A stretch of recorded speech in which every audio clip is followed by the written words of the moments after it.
ఇబ్రహీంపట్నం ప్రభుత్వ కళాశాలలో చదువుతున్న భరత్ చంద్ర అతని స్నేహితులు మధ్యాహ్నం 12 గంటల ప్రాంతంలో ఇబ్రహీంపట్నం పెద్ద చెరువు వద్దకు ఫొటోస్ దిగుతున్న క్రమంలో భరత్ చంద్ర కాలు జారి చెరువులో పడిపోవడం జరిగింది. విషయం తెలుసుకున్న పోలీసులు సంఘటనా స్థలానికి చేరుకుని పోలీసులు మరియు అగ్నిమాపక జీహెచ్ఎంసీ డిఆర్ఎఫ్ సిబ్బంది సమూహంతో గాలింపు చర్యలు చేపట్టారు.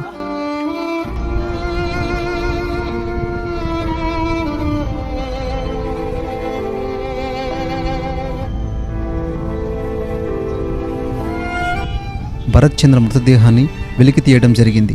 భరత్ చంద్ర మరియు మరో ఇద్దరు స్నేహితులు ఆగపల్లి గ్రామానికి చెందినవారిగా తెలుస్తుంది. చెరువును చూడటానికి వెళ్లి ప్రమాదవశాత్తు చెరువులో జారిపడ్డారని స్నేహితులు తెలిపారు.